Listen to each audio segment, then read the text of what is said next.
My name is Ursula James, and I'm here with one of my students, Valerie. And we're just going to have a little conversation about what it's like in reality to be in practice as a hypnotherapist. So first off, have you got anything you'd like to ask me?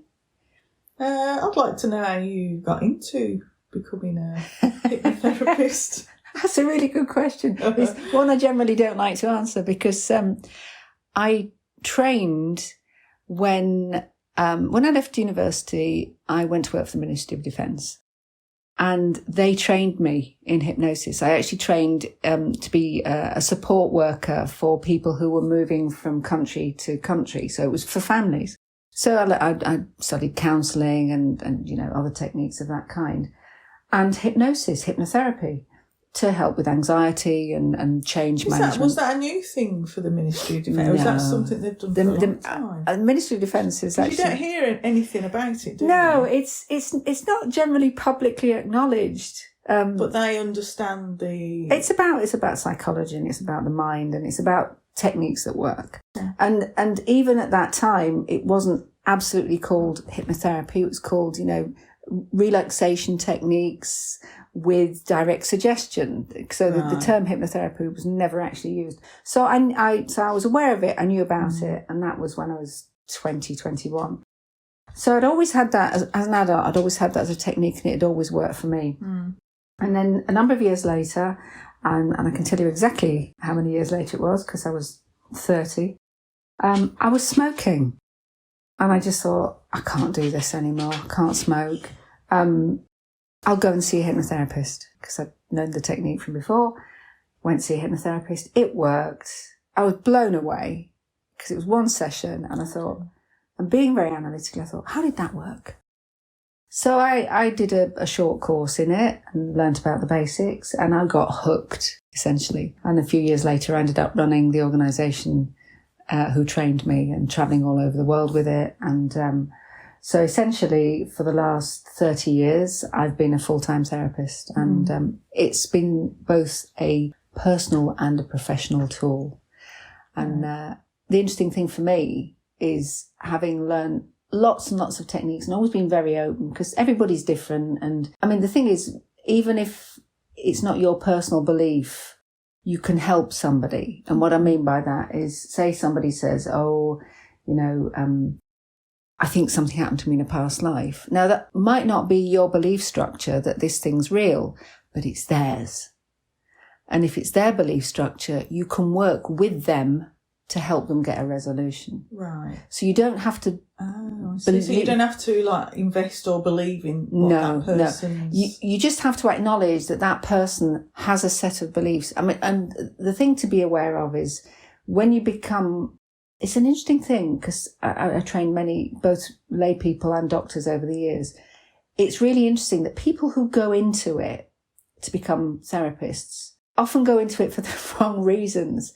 And what I mean by that is if people have got a misunderstanding about what hypnotherapy is, they think that it's them as the hypnotherapy practitioner helping somebody else get better or making them get better. Yeah. And so it's about control, and it's about me as a therapist telling you as a client how to sort your problems out. Okay. Now, interestingly enough, people like that, and I am being honest here, many years ago, it was primarily men who went in with that attitude. Women went in with a different attitude, but, things are changing now. That if you go in with the attitude, I'm going to help somebody fix their problem, and you become a full-time therapist, you will not last more than 2 years. Because you're doing it from an ego state. You're doing it from the I know more than you. I, as the therapist, know more than you as the client. Uh-huh. Now, the people who last long term, like me and many others out there, they go in there on the basis that you, client, know more about yourself and your life than I, therapist, could ever possibly know. So all I am ever doing as the therapist is helping you, the client, use the tools that you've already got to make the change that you need. And the difference that hypnosis, the state, does is, I suppose it's a simplistic model, but if I said to you, if you came to me with a problem, you created the problem. And therefore, in a strange way, you already know how to create the solution. Because if somebody's got an anxiety, they need imagination. And in order to get rid of that anxiety, they need the imagination to see themselves without it. So you can only create a problem because you've got certain capabilities. And that's why only the really intelligent people drive themselves really crazy, because they've got more capacity to drive themselves nuts. Yeah.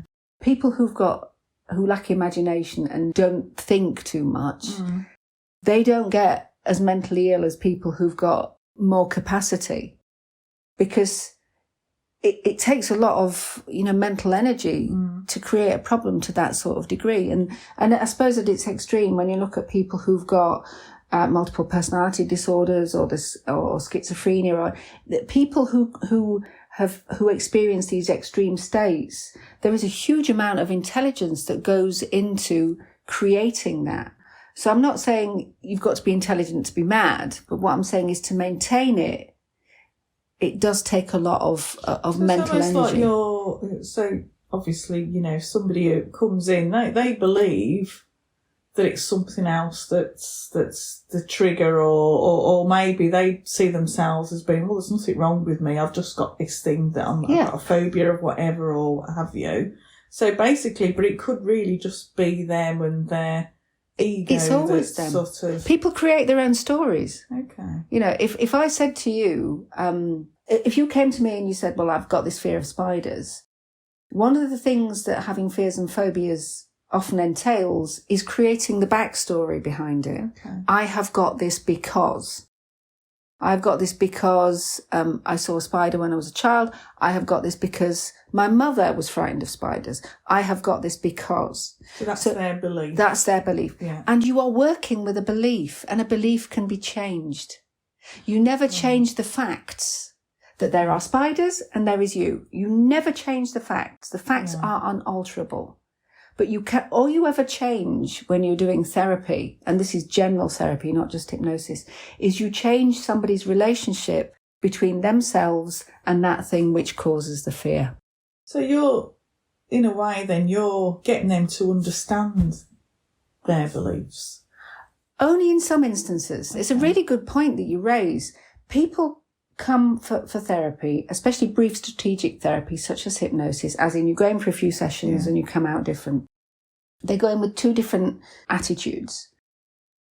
And one person can have both attitudes at different times, and I'll explain that in a minute. For example, there are people who go in for therapy to get better, because they have a problem, they just want a solution so they can get on with their lives. Yeah. For example, I have a phobia of spiders. I'm going to Australia. I need to get rid of my phobia of spiders. Mm-hmm. So people who are focused on getting rid of the problem usually have an objective. So there's an imperative. There is a reason for it. Otherwise, they just live with it. Otherwise, they just live with it. Okay. Most people live with their problems until something changes. For example, the father who has to give a father of the bride speech at his daughter's wedding. He's never done public speaking in his life. He's never wanted to. He's managed to avoid it at work. He's never been in that place.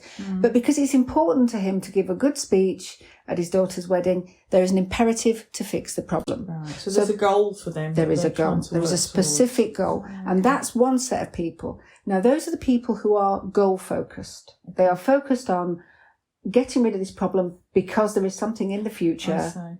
Otherwise, as you quite rightly pointed out, they just live with it. Yeah. But then there's the other group of people who are highly analytical and they want to know why they have that problem, where it stemmed from.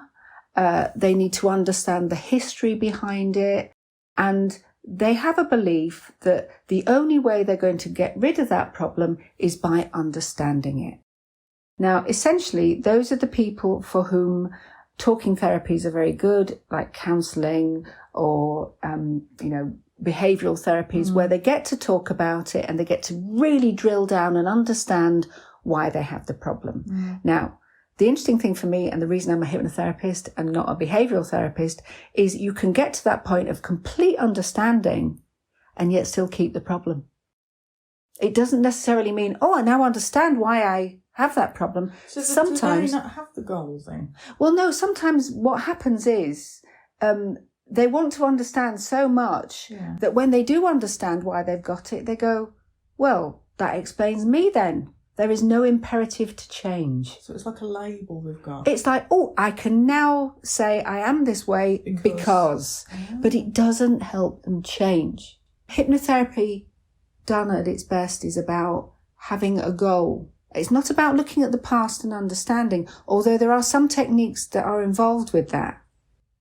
When you look at regressions, not just past life regressions, but current life regressions, where you go into the past and you look for an origin to your problem. Now, if you do that in hypnotherapy, you're not looking at the backstory to understand why you have that problem. You're looking back to say, it started when I was 7. Before I was 7, I was okay.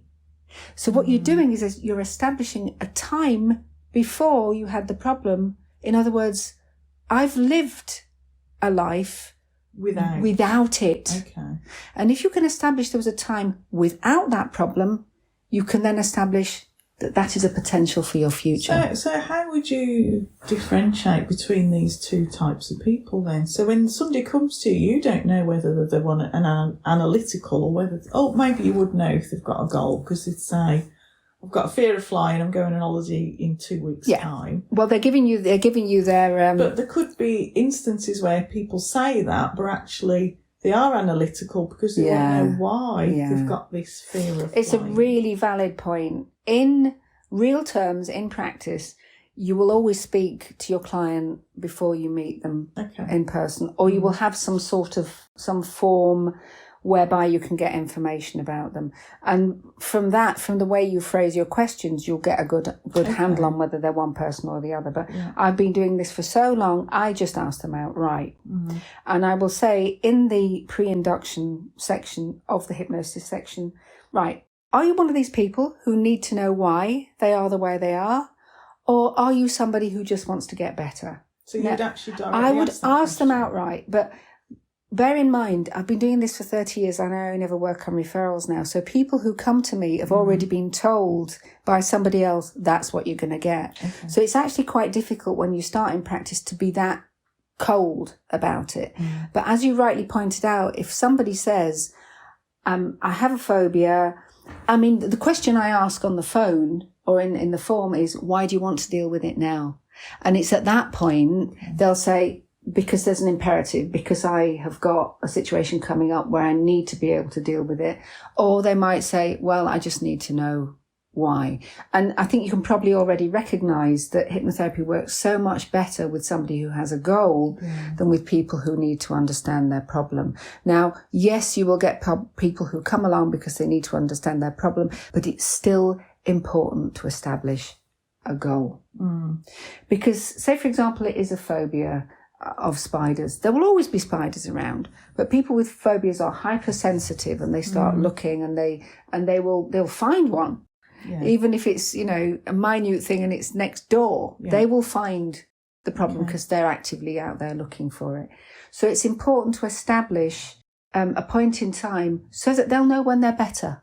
I was going to say, otherwise they'll just keep running. Yeah. And I don't know, have you ever come across that before where, obviously in your years when you were starting, did you ever get that instance where you actually thought, this is going on too long, we don't need this?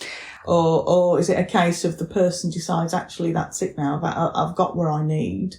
Or do you call the shots and say, I think that's it now, I think you've got what you need? Well, the thing is, because it's brief strategic therapy, and I never see anybody for more than 3 sessions, it's established that you are not coming here to have a conversation with me and learn about yourself. You're coming to me to get better. Now, if you do need to talk about your problem and you need to understand it, I would refer them on to a counsellor before they come to see me. Because my objective is to get them well. So going back to the spider phobic, I would say to them, well, how will you know when you're better? So that's a way of establishing a goal. And they might say, well, I'll know I'm better when I can go into a room and there's a spider there and I don't freak out. So that's a clear goal. In other words, what is it they need to do to be able to test that they're better? So you need to establish something like that. Otherwise, it's gradual creep. They'll see a spider and they might be okay with it, but the next time they're not okay with it. So it just sort of... it can creep back in again. It's important to establish that goal so that they know when they're better. Mm-hmm. But also it's about giving them coping strategies. So say, for example, back to spider phobic, they go away after the first session, they're fine. They're fine. They can cope with a little spider in the corner of them. So as far as they're concerned, they've achieved their objective. Then a week later, they have a car crash and they're all stressed and upset. So their adrenaline is high. Okay. They see a spider. What do you think is going to happen? They're going to freak out. They freak out. So there's a couple of things there. One is that when somebody comes to see you and they have that first session and the objective is always to do as much of the work there as you can because their expectations are low and the potential is high, is to say that you also need to build in the what if.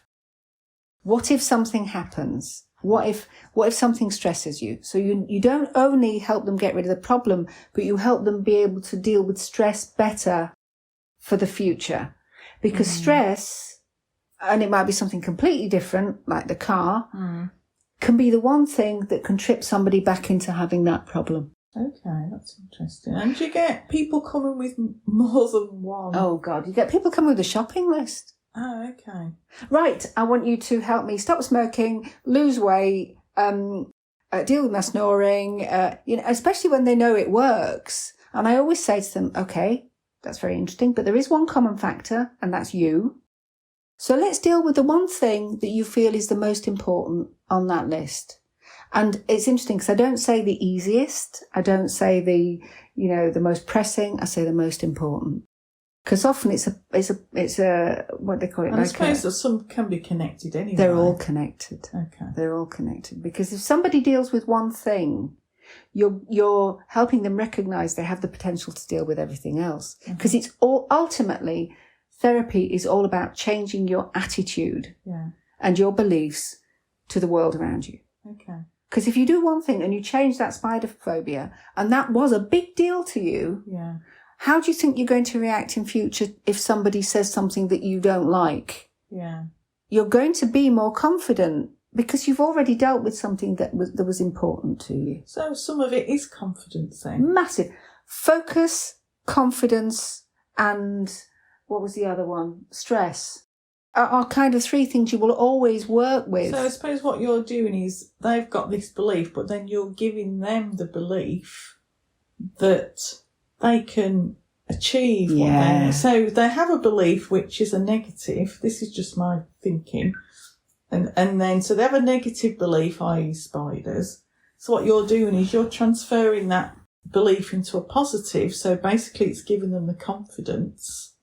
Not just to deal with that. Not just to, but basically, well, I've dealt with that. So, and that was, I hated that and I can't stand spiders, but actually anything else they come across is literally, they put it into not as important as it would be absolutely. prior to the therapy. Absolutely. Is that right? So with the therapy, you're not working with the phobia, you're working with that person's relationship to that phobia.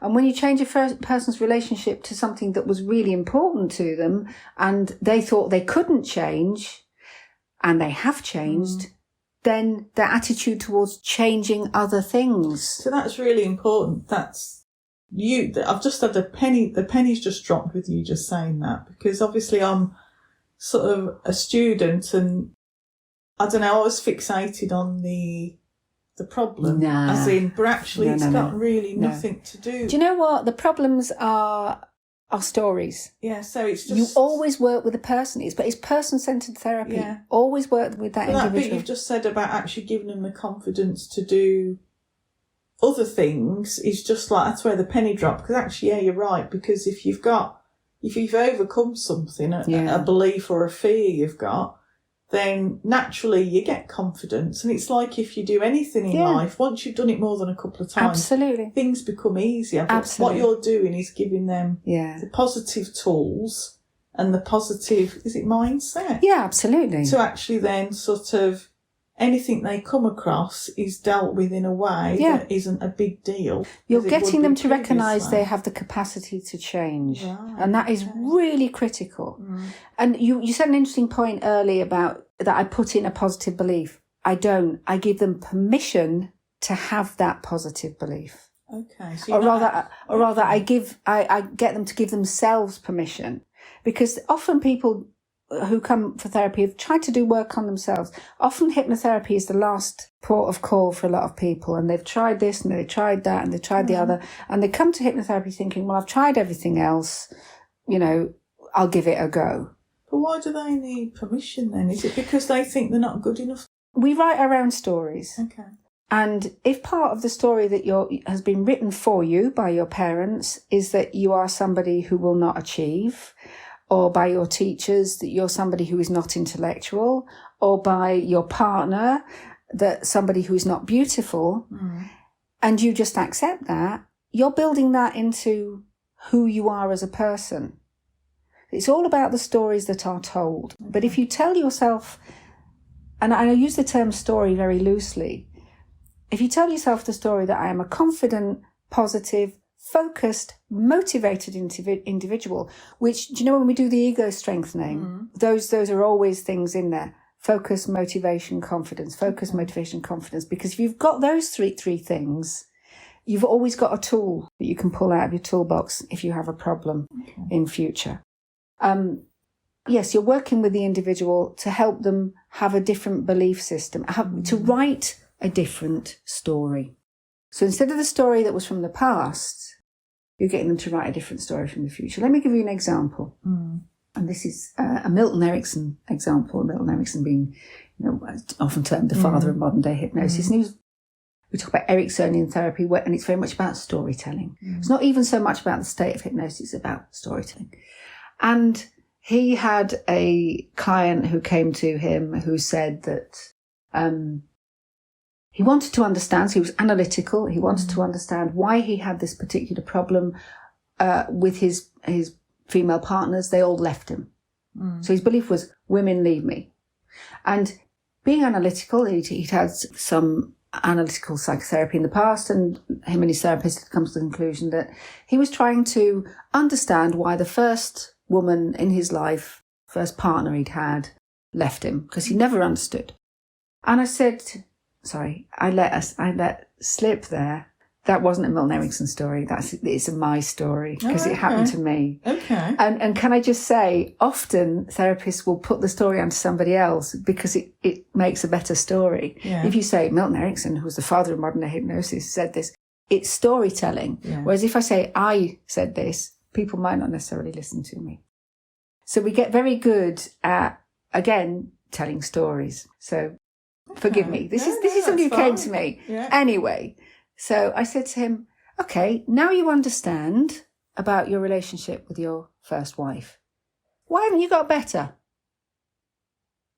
And that pulled him up short, because he'd reached that point where he'd got all of the understanding he needed and wanted, and yet he still was replicating the problem. Even though he knew the reason. Even though he thought he knew the reason why. So there were two things going on there. One, he hadn't got a template for relationships of future, so that was worked on. And secondly, he still wanted to dig in that hole. He was still analytical about it. So I said, okay, let's just be clear. We'll go back into your past, through your timeline, and we'll look to see if there's anything that's been missed. Because in hypnosis, when you use regression techniques, you can go through somebody's life and you can look at certain events in a dissociated way. For example, looking at yourself when you were 7 and going, poor little bugger, that person needed love. And it's a way of, it's called reparenting the inner child, and you can connect with your childhood self to start to love yourself as you are better now. Because you might not want to love yourself better now because you don't like who you are, but you can love a 7-year-old kid. And that's part of the things that we do using those particular techniques. So I took him back in time. And an interesting thing that you do in hypnotherapy is you don't specify the time. And the phrase is, I'm going to take you back in time to a time, real or imagined, where an event occurred that has an impact on the way you feel today. Now, there's a lot to unpack in that sentence. I'm going to take you back in time to a time, real or imagined. That's like a whole big box, isn't it? It's a massive box. Anything. Could be real, could be imagined, could be a story, could be anything. Okay. And when he came back from his hypnosis experience, he was very tearful, and he said, I now understand. And he went back, and he went back, and he went back, and he went back to the first relationship he had, and he thought he'd stop there, and he kept going. And he went all the way back to when he was a baby. What? And he felt himself being carried into a hospital by his mother and put into a hospital bed where he was then taken off. And he remembers his mother walking out of the room. He remembers the woman who loved him and said she'd always care for him, leaving him in pain. Oh. And he was going to have his tonsils out. Now, he was a baby. It was pre-language. His mum couldn't explain to him that that's what I'm doing. But he had a visceral memory of being left by the woman who said she loved him while he was in pain. Now, I don't know whether he even had his tonsils still or not. I don't know whether that story was real or not. But it was real enough for him to let go of the story. He had got his origin story. He now understood why he had that problem. I want to say understood in air quotes. I mean, he was now happy that he knew when it had started. And when somebody who is analytical is happy that they understand when it started, they are happy to let it go. He was then prepared to write a new script for his relationships with women going forward. So under his hypnosis then, do you find out what he's thinking, or do you just sort of give him the tools to let that thing go? I mean, when you're under hypnosis and is it regression? Is it when you're taking them back? Yeah. As you say, whether it's true or it's not true.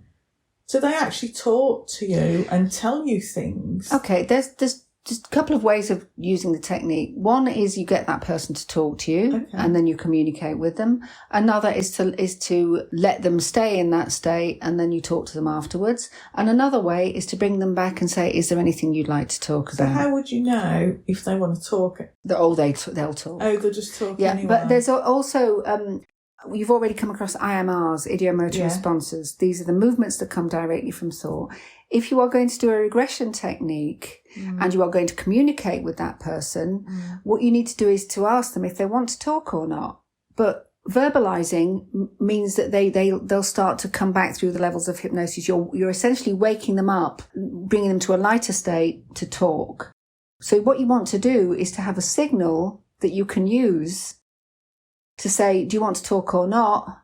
And that's when you use an IMR, a yes-no IMR. Oh, okay. And if they say yes, then you get them to verbalize. If they say no, then you don't get them to verbalize.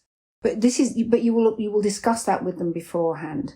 Now, because I've been doing this for so long, my preferred technique is to let them do their work, bring them back, and then I ask them, is there anything you'd like to talk about? And in a number of instances, those people will say, no, fine.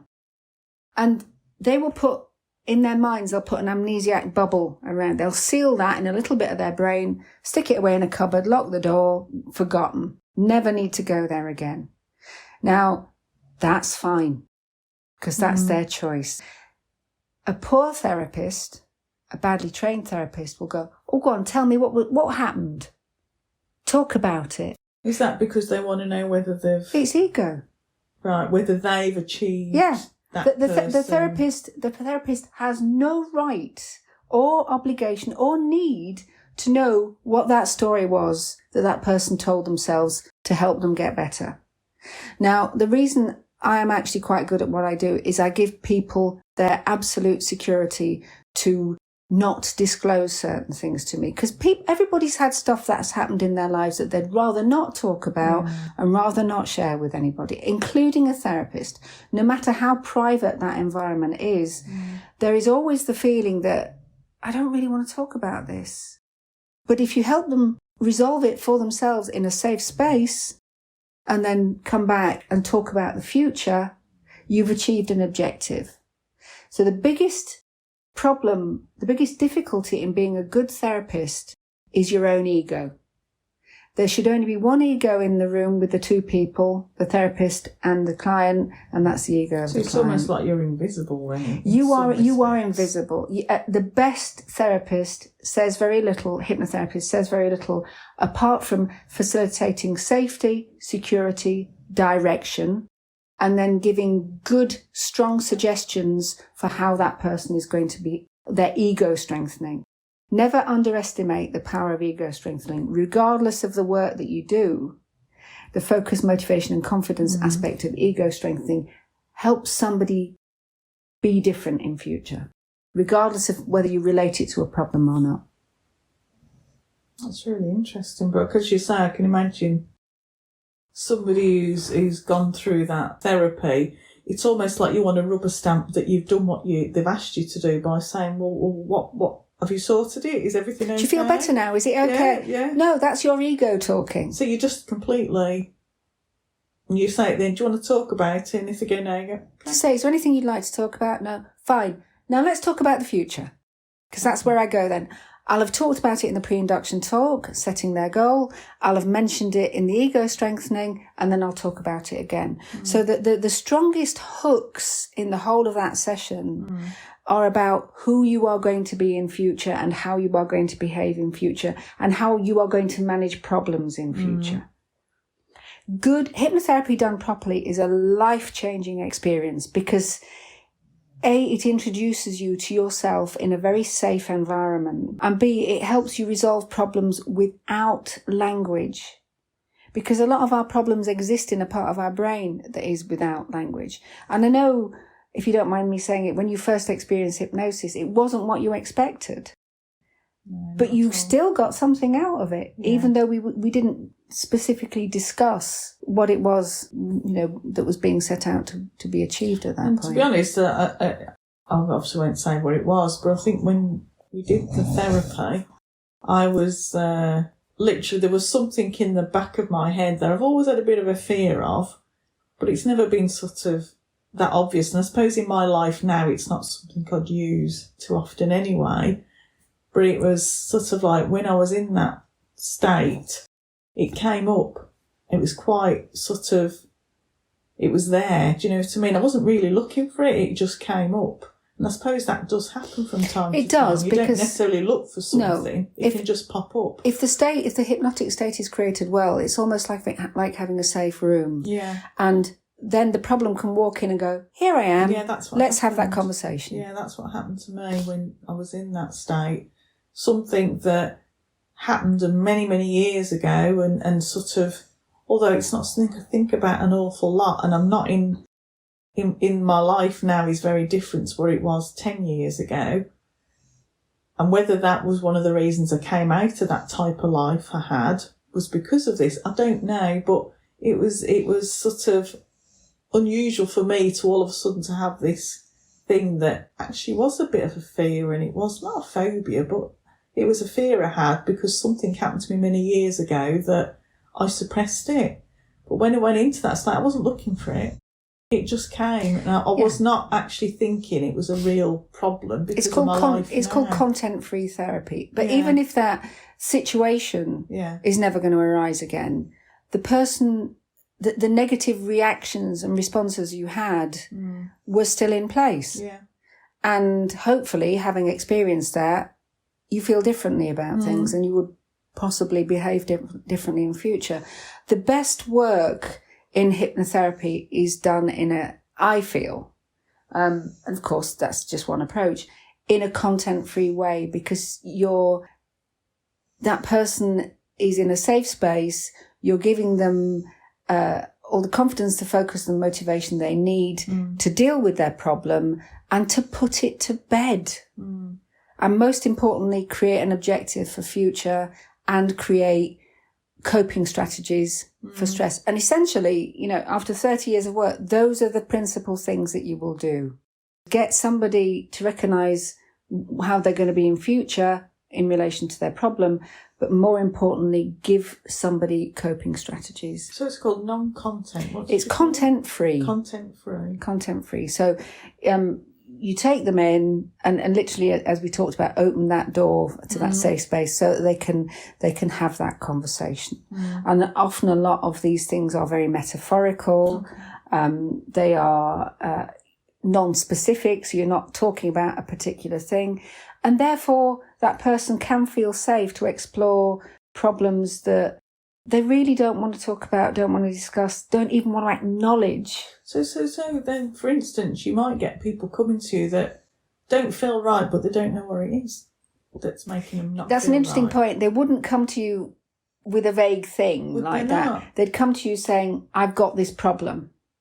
Now, sometimes these issues that we have in our history connect themselves to something in our present to force us to deal with it. So it could all be also, like you call it, like a masked. Yeah. So it could be masked. So they're saying, I've got this, but actually it's not that. For example, I can't drive at night.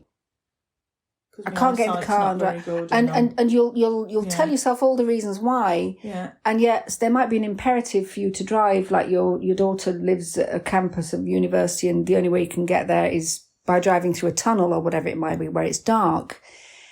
Your brain goes, well, I need to deal with that.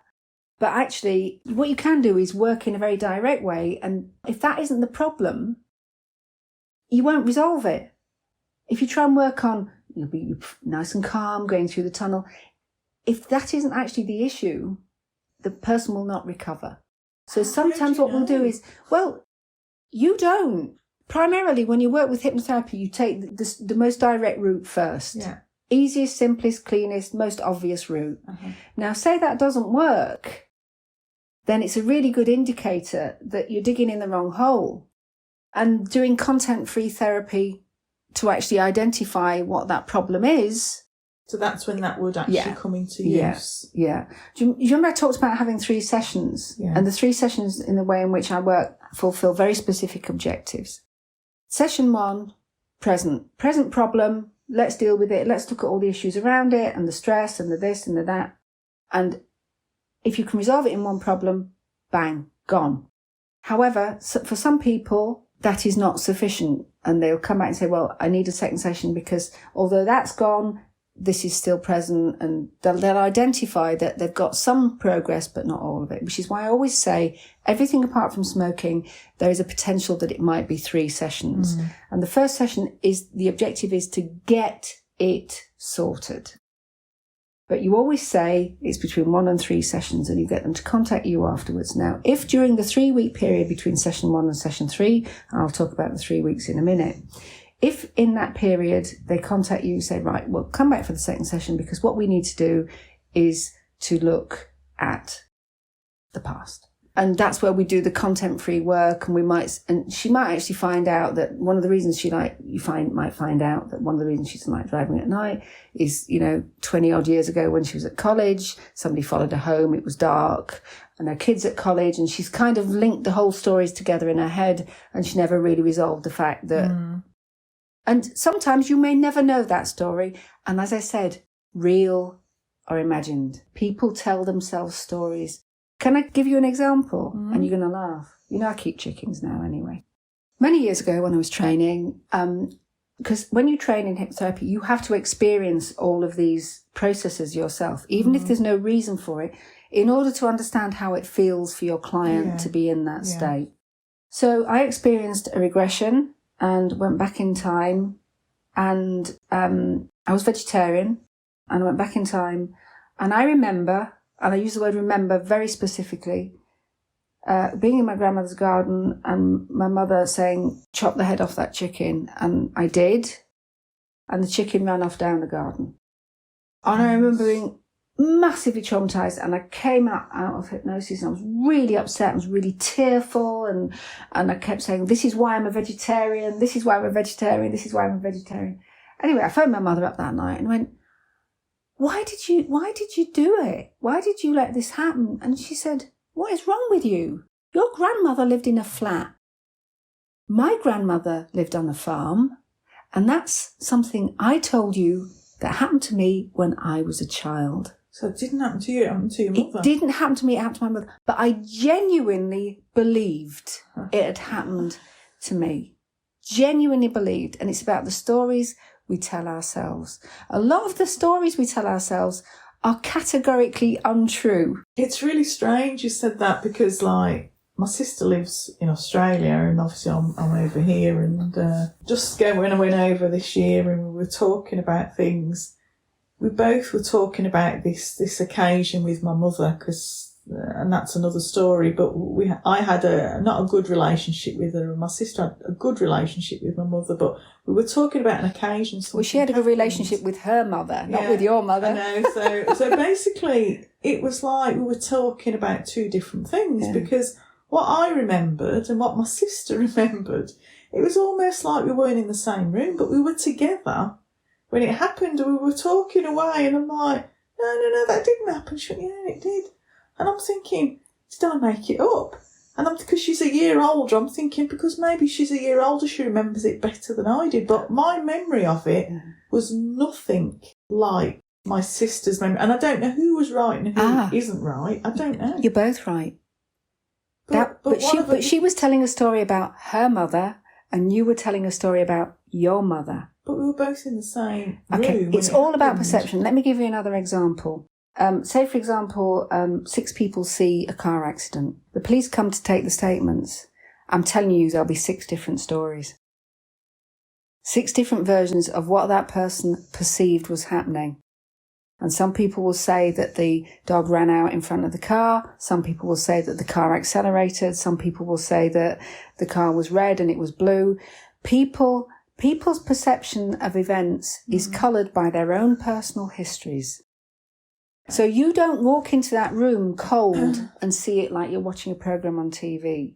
You walk into that situation that you've described with all of the weight of your relationship with your mother, and she walked into that room with all of the weight of it. So you were watching the same events, but you were hearing and seeing totally different things and perceiving different things. So that goes from like your memory, your perception, the history. So all of that is actually in the present then, because what you say in the present is actually what's happened also in that. So in other words, it's got an effect on the way. Oh, so whatever you see things like now. So for instance, we're talking now, in 5 years' time, I could sort of say, oh, we did this, and you'll go, no, we didn't, Val, we weren't even there, we're in a different room. And you'll say, but you were wearing that dress, and I'll say, no, I wasn't, I was wearing this. And it's not about lying or confabulating, as it's called in therapy. We're not making it up. We focus on different aspects of different things. Let me give you another example. You might be having a conversation with somebody you're in a relationship with. And because they feel guilty, they're saying certain things in a certain way. And you, because you're a person who's empathic, empathetic, thinks, well, have I done something wrong? Instead of thinking, has this person done something wrong, and they're picking a fight. So we start with so much baggage in every single conversation that we have that sometimes communications can go off on complete tangents because of it. You may be in the same room speaking the same language, having apparently the same conversation, but it's the person you are that walks into that room, that walks into that conversation, that colours it, that clouds it, that taints it and twists it. But walking into a new relationship, or walking into a new room, or walking into therapy and being clean is very difficult. It's called tabula rasa, blank slate. And essentially, as a therapist, your client needs to know nothing about you other than that you can help them. They don't need to know where you went on holiday, or where you bought that dress, or how you found this practice room, or how long you've been training, although that is actually relevant. All they need to know is that you are in that room as a therapist with those skills for that person. So that's why... So they won't judge you or have a perceived conception of what you like. So basically all they're doing is seeing a person almost like... They're not seeing a person, they're seeing a therapist. So they're just seeing a therapist without knowing anything about You have them. no life outside of that as far as they're concerned. And if they know anything about your life outside, it will colour how they relate to you. So it's really important to be professional from the second you... So important. It's so important. And when one of the things that gets mistaken when people are starting rapport with their clients is to make the mistake of telling them something about themselves. Because when we meet somebody new, part of our communication is sharing who we are and giving and looking for things in common. Yeah. It's poor therapy practice. All that person ever needs to know is that you are here, you are trained, and you can help them achieve their objective. Because it will completely colour their relationship with you and can genuinely often undermine the results, which is why, as a therapist, you can never work with family or friends. I was just about to say that that's what you learn at the beginning, isn't it? It's so important not to work with anybody you're closely linked to or family, because they already know you, or they think they know you.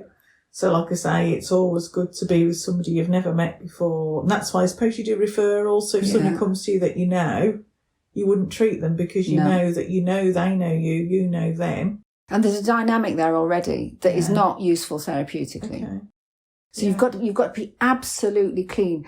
And one of the most important uses of hypnotherapy for yourself, self-hypnosis, is to create a hypnotherapeutic persona. Who are you going to be when you walk into that consulting room? And when I first started, I had my uniform. I wore a suit, a very specific suit. I wore a certain pair of shoes. I wore certain jewellery. I had my hair a certain way, and I had certain colours of makeup. And so it was almost like playing a part. And I could step into that space and be a really good practitioner. And it is important. You don't have to be perfect to be a good hypnotherapist or a good therapist. And some of the best therapists I know are not really that great in their personal lives. They have flaws, as everybody does. It's, it's being human. But having those flaws and being a good therapist, it doesn't mean you can't be a good therapist, because you don't bring those flaws in there with you. You leave your baggage outside, and you take into a mental safe space the therapist, which is the best of you and the potential that you can be. In the same way we talked about creating a safe space in content-free therapy, early on in hypnotherapy training, creating your therapy persona is really important. And also, at the end of a therapy session, letting go of any baggage, because you can hear some incredibly sad, dark, awful things in a therapy room. What you don't want to do is take them home and discuss them at the dinner table. You want to be able to leave them in that space. How would you do that? Well, that's an interesting thing. You use hypnotherapy for it. For yourself? For yourself. To actually say, that baggage I'm leaving here. I can imagine over the years, and you've probably heard some quite awful stories, honestly, situations that... I've heard the best of people and I've heard the worst of people. And humanity, if you can think, was one of the reasons I write as well. Because it's a way of it's cathartic, it's a way of getting it out. If you have thought about something that's awful, somebody else out there has already done it. Some of the things I've heard, they beg a belief. And you've got to be able to look at that person who's telling you these things and not want to grab them in your arms and give them a hug, because you can't do that. And it's not appropriate. And you can't look shocked. That must be so difficult. It's training. It's training. And there's another thing. There's about leaving it in a mental space. So it's almost like having a decompression chamber. That when you've done your therapy, when you go into your therapy room, you do some hypnosis for yourself first to step into that persona and to calm yourself. When you step out of that room, you don't just go and put the kettle on.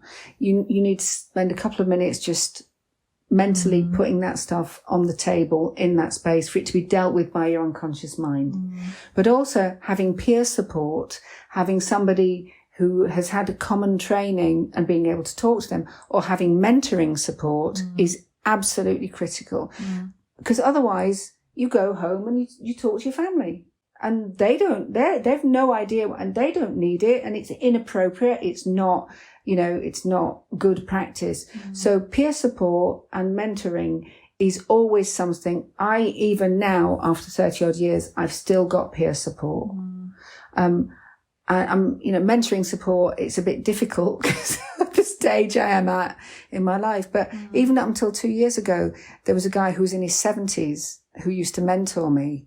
And I'd still talk to him about things that were important. Because in order to be a good therapist and survive, and for it not to drive you nuts, you have to have somewhere to decant that. You have to have somebody with whom you can discuss it, and you have to be prepared to continue to challenge yourself, because you think you've heard it all, and then somebody will walk through that door and tell you something that you've never come across before.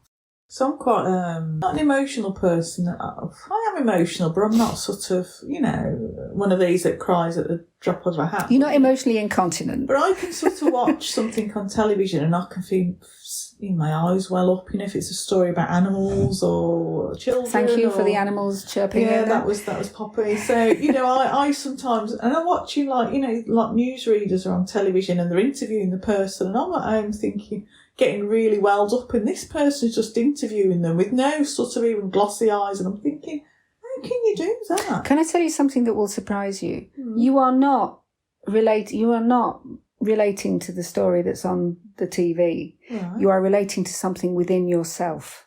Is that where it is? Because when you're getting emotional, you're not getting emotional at that story. That story might be the trigger.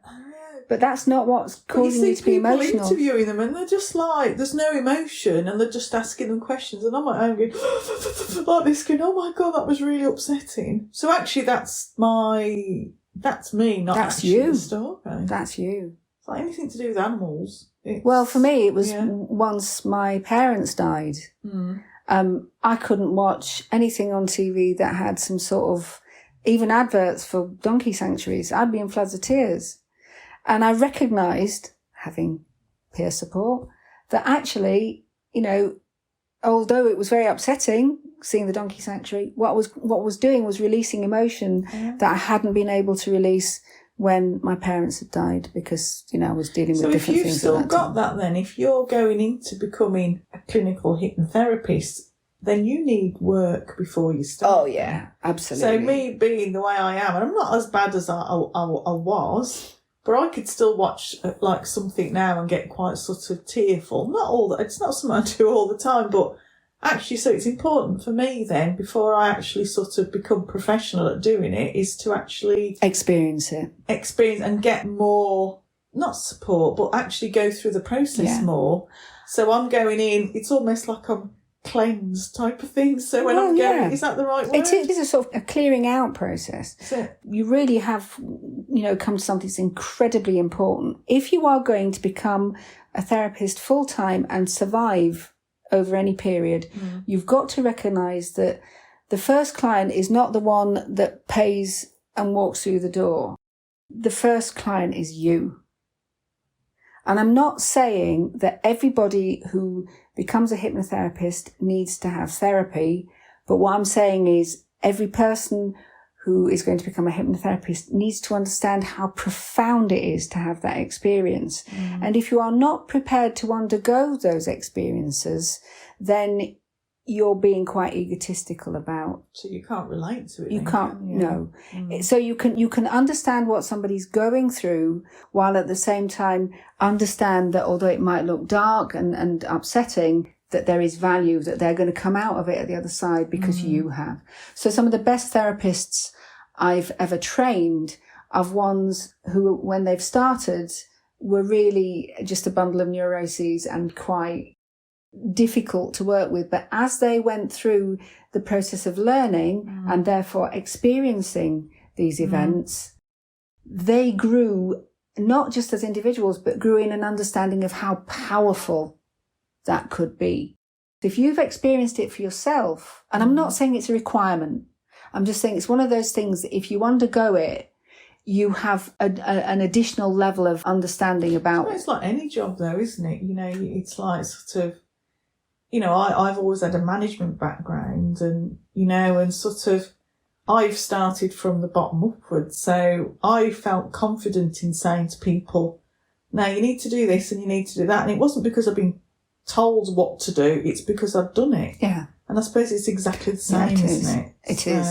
I think, I mean, again, this is not necessarily something that anybody who trains you would say, but it's my personal belief that you should be prepared to undergo the process. Otherwise, you don't have a profound enough understanding of what your clients are going through. And by the way, you don't come through it fixed.